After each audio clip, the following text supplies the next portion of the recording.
You're listening to Music Tectonics.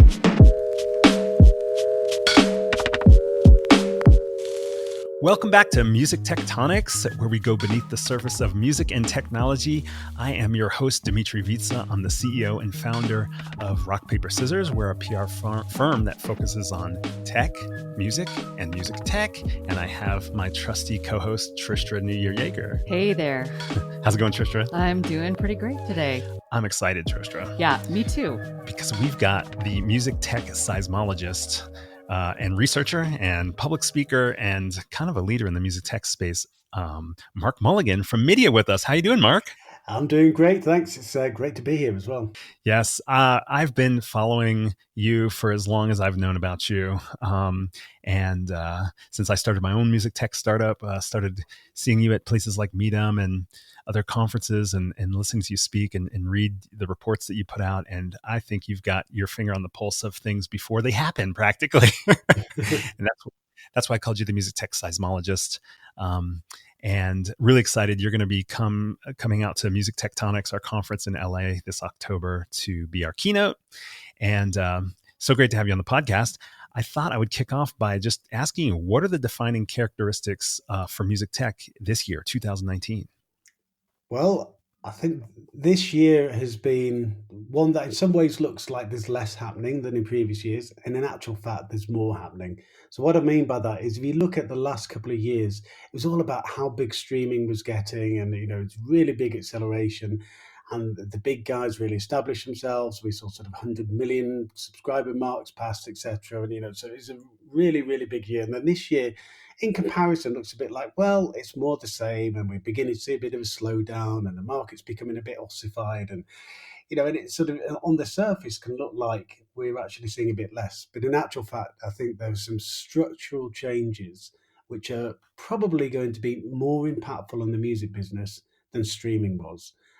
The most important strand of all, I think, which ties together a lot of different ones, is the age of the empowered artist.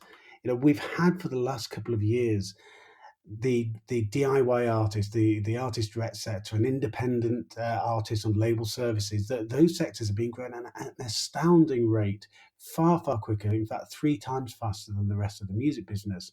And we've seen this whole ecosystem of technology and apps and services and tools arising to serve those artists.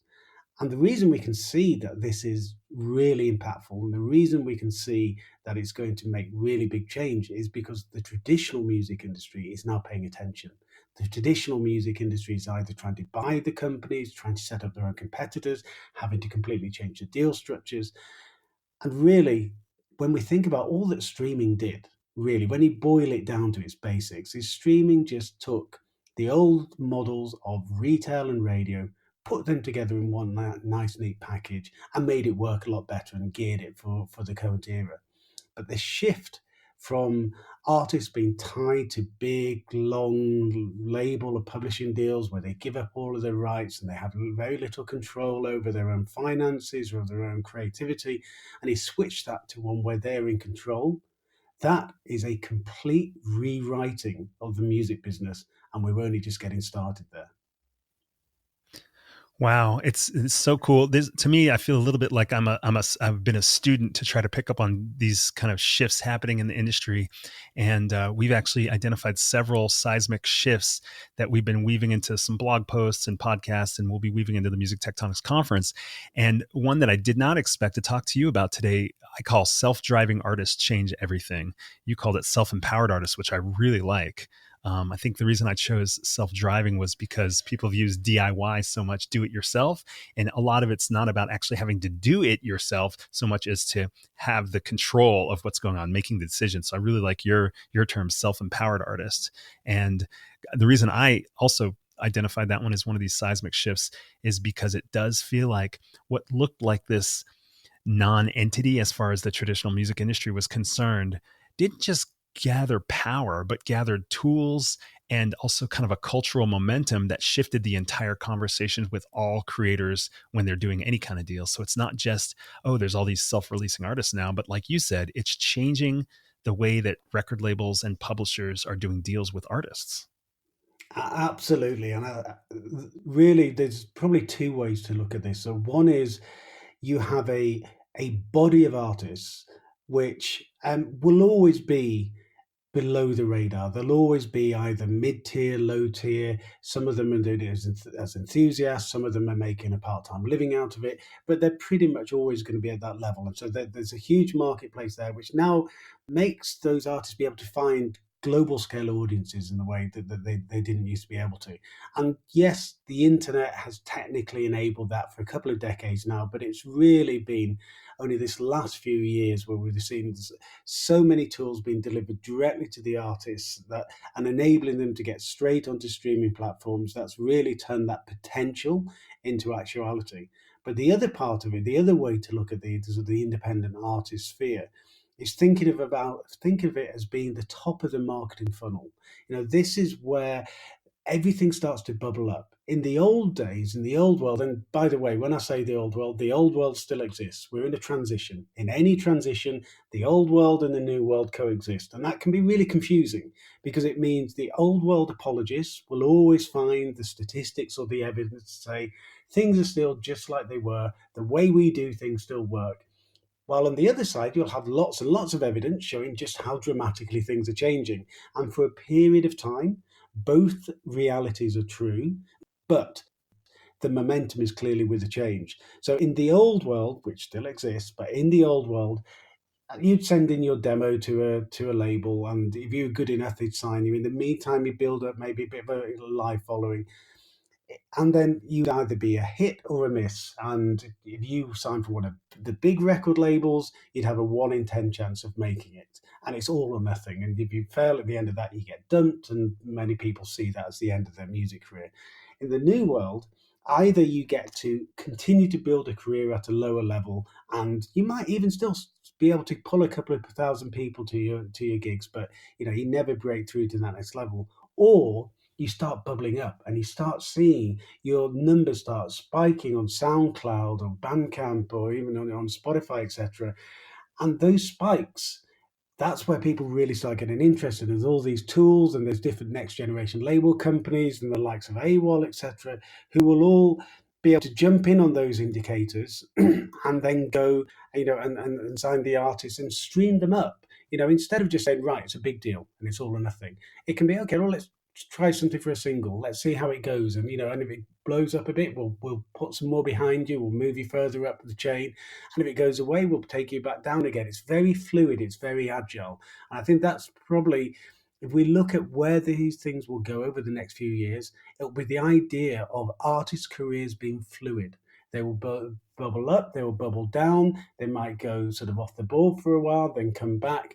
And it's really the labels who have the data, the technology, the skill sets, and the people who are able to work in that very fluid, very agile, very fast moving world. They're the ones who are going to be able to fish upstream in this marketing funnel and find those artists early and make the right bets on which ones are going to get right to the top.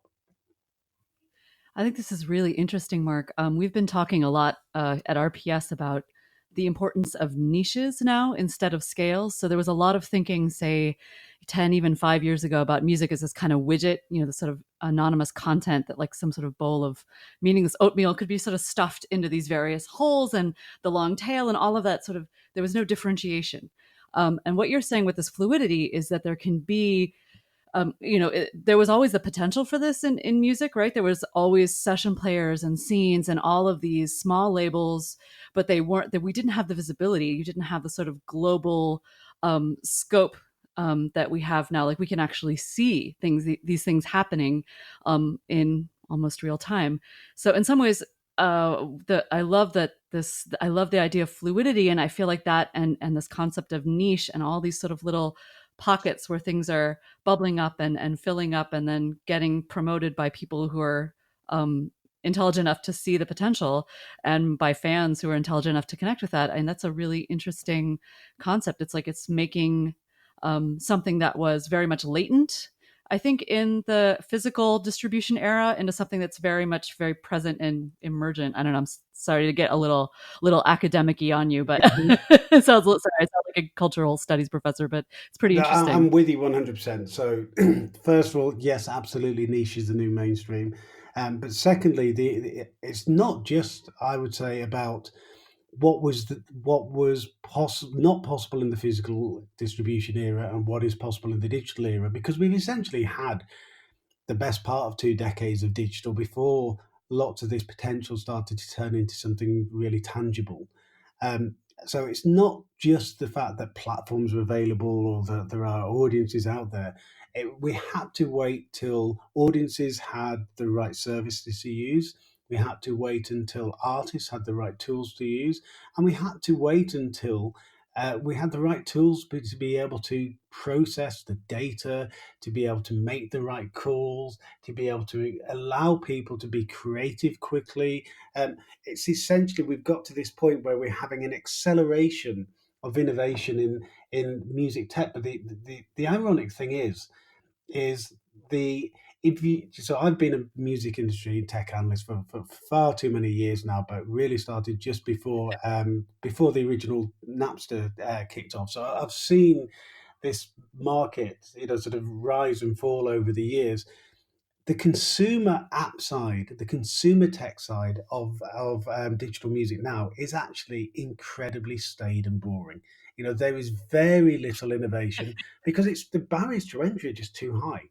If you want to launch a global streaming music service, you're probably going to need to spend at the very least tens of millions of dollars building a product and then starting to build a brand. And that's just to get to the starting line.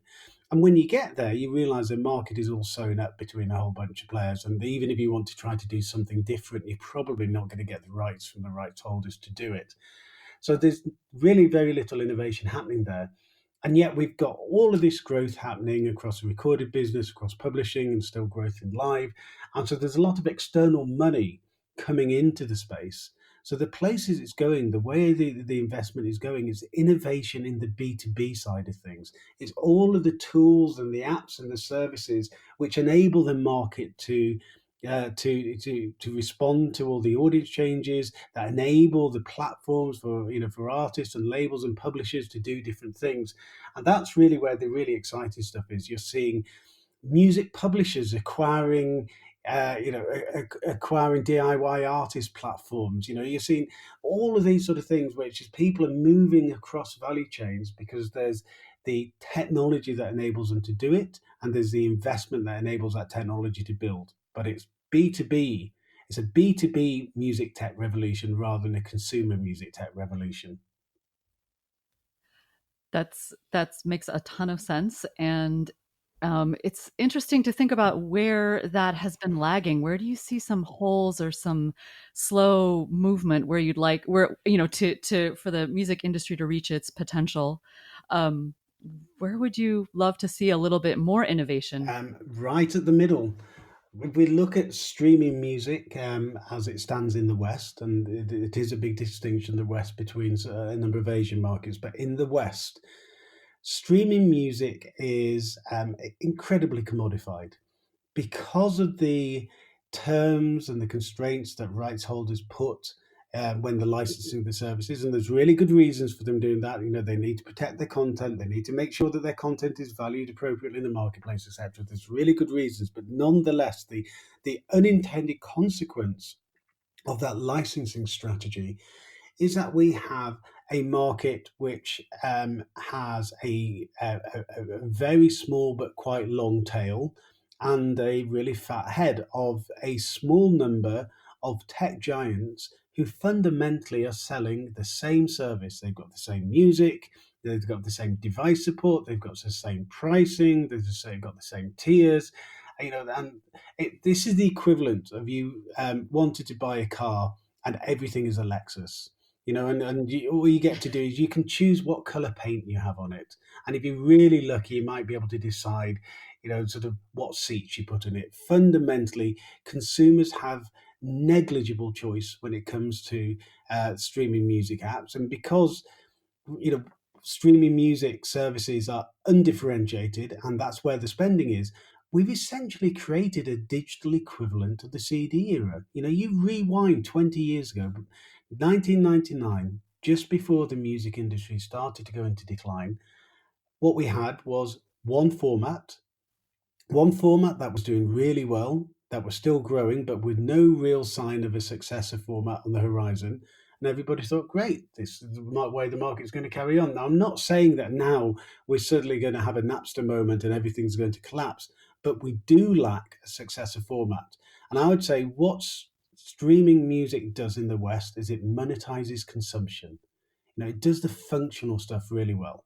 It's, one of the things that was spoken about a lot of years ago was that music would become like water. And it has, but in a very unexciting way.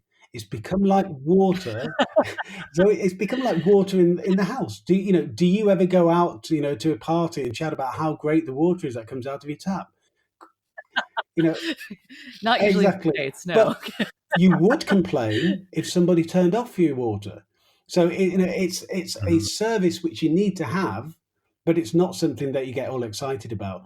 And music is fundamentally something that we should all get really excited about.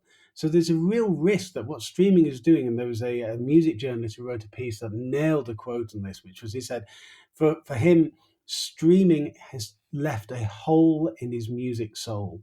And I think there's that real risk that is what's happened with music. It's taken the passion, it's taken the fandom, it's taken the excitement out of music, and that's a really big difference if you look at markets like China. If you look at, say, what Tencent has got with its portfolio of apps, you look at TikTok coming out of there. You look a bit maybe at Line in Japan. We see what these apps are doing is they are monetizing fandom. And that for me is, rather than what should we have changing in apps, or what features and functionality should change, or I think it's a bigger but simpler question, which is, what do we want our music services to do, which they aren't doing now? What is the need in the market? And I would say monetizing fandom could be the next real big growth story for digital music. The last thing I'll say on this, though, which is the elephant in the room, is, as we've seen with the rise of TikTok at the moment, looking a lot like when YouTube was getting going, it's a rights minefield. And the record labels and publishers just can't work out how to build a rights framework around it. And TikTok, all the meanwhile, is saying, yeah, but we're giving you great exposure. So we've got to work out how to build licenses around it. When we do, that could be it. Well, Mark, it's been really interesting just hearing this portion of the conversation. So many of the seismic shifts that we talk about have already come up. There's no single path to success. You got into earlier when you're talking about the self-empowered artist and how there might be a funnel, but also things can change and there's this fluidity. And then the flip side of that one is on the consumer or the fan side. There is no single path to listening as well, which we haven't gotten super in depth on today yet. But the one that your last comment about monetizing fandom reminds me of is the one that I call creation and engagement intermingle. That in the past, it felt like an artist was a performer performing to an audience, which is still the case in some listening paths. But in lots of situations, it's no longer clear who the artist and who the audience is, or the audience becomes the artist, or the audience becomes a collaborator with the artist. And I think that's where this idea of monetizing fandom may come into play. Yeah, and to steal somebody else's quote, a good number of years ago now, DJ Spooky said, we're living in the age of mass media customization. And that really is it. We all lean forward and do things. We all are creators in our different ways, whether we're adding a filter onto an Instagram post, or whether we're doing our own mashup of something, or all of these things mean that distinction between where the audience stops and the artist starts, that's becoming blurred. Now, of course, we're always going to have the majority of people are going to be audience, and the minority of people are going to be the artists. But that interaction, the intermingling, that space in the middle, I would say is, for me, the real import of that is not that people are creating. It's that the fact that people feel like they are becoming participants. They're actively part of their artist journey. It deepens that connection with them. That first step of that was social media, when people felt, when they're having conversations with the artist, they felt that deeper level of connection. In these days of Facebook posts, Facebook pages feeling very much like somewhere where it's the artist manager or the label just trying to sell you something. Tumblr has had its day. Twitter is full of trolls, and Instagram in the post-fire world is really not really viewed as a real view of the world. There is no place for fans and artists to have that real close conversation, relationship anymore. So places like TikTok are, if you like, oases of of fan engagement, and we need more of them. Yeah, that brings up something that has been puzzling me for years, which is why is it so hard to launch any kind of social functionality around music? And so many people have tried and are trying and have tried to slice and dice it in various ways, but it seems like such a natural impulse, both from our sort of celebrity worshiping pop culture, but also from that very human desire to reach out to somebody who has moved you emotionally through something that they've created. So it's just puzzling that it's been such a tough nut to crack. It feels like so many swings have been made at that nut, and yet there it remains sitting there stubbornly. I was wondering if you had any thoughts on that, why it's been so tough. I mean, Apple tried, Spotify tried, everybody sort of tried, and yet I don't see it except for TikTok and some uses that are very specific. It's really hard to figure out why Yeah, it's not working. so it's a great question, and I think at a very high level, there's a simple answer, and that is the Western music business is starting from the wrong place. I think China gives us a really good indicator of how things can be. In many respects, the Chinese music industry has been created from scratch. With the hugely ironically oxymoronically named Cultural Revolution, we ended up where there Mhm. wasn't really much in the way of musical expression apart from Communist Party songs and traditional folk songs, etc. So, in this last sort of 15 to 20 years, the growth of the Chinese music business has essentially been the growth of a new business, and it's massively accelerated in the digital era. So when we're seeing the growth numbers that we see for the likes of Tencent and NetEase, and NetEase just had a stake bought in it, which values it hugely. So we can see there's a lot of valuation in the market as well as consumer behavior. This is a music market that's been invented from scratch in the digital era. And what's happening? Social is at the center of it. You look at the likes of, Kugo and Kuwo and WeSing, and these are apps where, yes, they're music apps, but they're also social expression apps. They're places where the money is generated predominantly from, say, live streaming or virtual gifts, etc. And I think if we were starting now, if the Western music market was starting now from scratch, there's no way social wouldn't be at the heart of it. We've started from a different place, so we're playing catch up, and it's those old habits die hard. Record labels, for example, don't like the idea of having an artist's song being full of people with lots of negative comments and thumbs down, etc. So there tends to be resistance of trying to build that stuff into the standard licensed streaming services. So I think it's quite revealing that when you look at SoundCloud and YouTube, which are two of the biggest global services that don't have the same sort of licensing structure as the main audio streaming services, they operate under fair use, and so that means that they essentially, whereas the main streaming services, they get the licenses and then they get given the music to go and put on the services. Those YouTube and SoundCloud essentially get licenses which are more liberal, and essentially they post license what their users have already uploaded. On those services, you get really quite good social functionality. You get comments and likes and discussions, and you get people doing mashups and remakes, etc. So it can be done, but there is a lot of resistance and hurdles for it to happen in those big mainstream services as they stand at the moment in the West. So I want to flip this on its head. But before I do, I want to mention that another shift that we've talked about is uses will remain faster than systems. On the one hand, you're talking, Mark, about a different cultural orientation for where music could go to create the kind of services that Tristra was asking about, more social based music services that haven't worked here. Part of it, I think, is that the rights management systems and licensing systems, or maybe even belief systems and values, are not really prepared. There's these new uses that keep arising and so forth. But to flip it on its head, here we are talking about, these systems could be more social, which would be more engaging if we could figure out the right way to create the value exchange around the music component of it. Is that music's also competing with everything. And so I feel like when I was a kid or 20-something, teens to 20-something, music had a special place in society. It had a special place in your youth years, your coming of age, where you would go and do music. Music was something you did. You listened on the radio, you listened to a jukebox, you went crate digging. Made a mixtape for a friend, you played in a band together. Yeah, and all those things were like, that was music. But now with video games and social media and TV and film streaming and all that stuff, where music is no longer, it doesn't have its own special sacred youthful category that it once had. But I'm curious if you have thoughts on what's going on broader in society around this idea that music is competing with everything. Yes, 100%.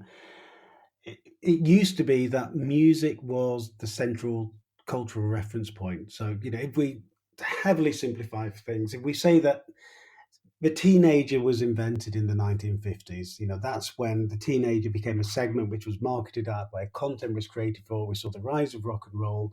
And throughout the 50s, 60s, 70s, 80s, even into the 90s, music played such a central role that not only could you could tell what music people liked often by what hairstyle they had, what clothes they were wearing, and music was very tribal, and it was the main way that youth identified themselves. Also, because most artists, when they write the first album, it tends to be the greatest hits of their adolescence. It means that they speak in the language of the teenagers listening to the music as well. So, all those teenagers lying in their bedrooms listening to the music, saying, "This song's talking to me. I'm going through this." It spoke their language. It could channel all that adolescent angst. And it used to feel that, you needed is music that could only do that. But we've seen with the rise of social media stars and video gamers, on Twitch, etc., all of whom are having huge traction with youth. I mean, if you look at, just to take a Fortnite gamer at the moment, you take someone like Laserbeam or Ninja, these are people who are getting 10, 15 million subscribers on YouTube, with kids, pre-teens and teens who just watch them every day as they're their personalities. They're the people who they resonate with. You see PewDiePie has now gone over 100 million subscribers. And he's done a lot of really silly, stupid stuff. And some of the stuff is more serious than that. YouTube has demonetized him at times, and yet he's been growing faster than ever before. And what that reflects is he's a punk, right? And music doesn't have that punk attitude anymore, because music is so mainstream that your mum and dad is just as likely to be, to like the artist that you like. So you can't hold them on as being your own. Yet mum and dad watch, PewDiePie and say, "What on earth is this rubbish?" That's exactly what the mum and dad would do, watching Elvis on the TV, shaking his hips, watching the Sex Pistols get interviewed by Grundy, any of those sort of things. It's that rebellion aspect has sort of gone from music. And yet, ironically and paradoxically at the same time, you've ended up with music having to take a side role, if you like, to many of these other things. Music is still really important for identity. It's still, kids still listen to lots and lots of music, but it's just one thing among many others that they identify themselves with. And the last piece of the equation, which is the technology part of this, the media consumption part of this, is that we're living in the attention economy. We essentially, as digital consumers, we spend a number of currencies. We spend our money on subscriptions. We spend our data to use a lot of free services that enables the advertisers to pay the money that they pay to support those free services, and we spend our attention. And as recently as maybe 2 or 3 years ago, there was still a lot of white space left to be occupied in the attention economy. But now we have filled our dead time. Reed Hastings at Netflix used to say sleep was his biggest enemy. He was running out of hours in the day to persuade people to watch stuff. And he managed to go and do. How many of us have sat there watching one episode too many on Netflix in bed? He's managed to actually make us eat into our sleep. So I think that, and the thing is that there are many, many other things that rather than just music, which is competing for time. So if all of that spare time is gone, then that means anything that takes new time, anything that grows, whether it's a game, whether it's a TV show, whatever it is taking away from somewhere else. So the music industry has a bit of an inward obsession about share of ear. How much of radio time is going to streaming? How much of streaming time is going to podcasts? Really, what we should be thinking about is not how much of it that is being competed, it's how much of audio time is being taken elsewhere in the attention economy. Wow, I can just hear minds blown across podcast land, Mark. This has been amazing to have you on the podcast, and it makes me just that much more excited to have you keynoting at the Music Tectonics Conference. We talked about maybe 5 or 6 of the seismic shifts that we've identified. I've got so many more. I wish I could keep talking. I've got maybe you should put these on trading cards. I know how you love trading cards, Dmitri. Dmitri is awesome. A Pokemon master. Yeah. All right, well, let's do it. We're going to make trading cards. We're going to hand them out to everybody at Music Tectonics in LA. And Mark's going to be there. You're the opening keynote. So excited that you're going to be there. And he may have the golden magic yes, we can make the Mark Mulligan trading card. Make it golden. I'm just looking forward to the secondary market that's going to evolve in trading card swaps. It's going to get. Don't worry, I'll keep a little backstock so I can take. Can't do that. That would create market deflation.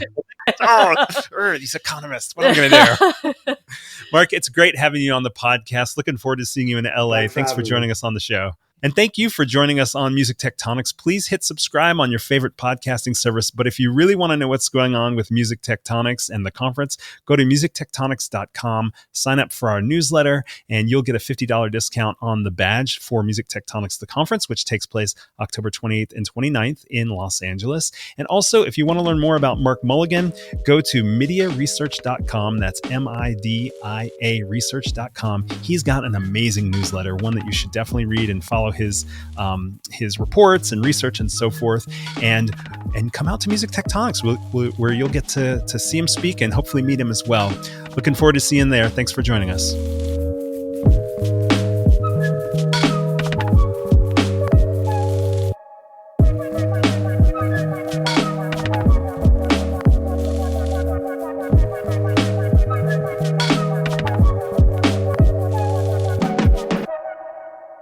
You're listening to Music Tectonics.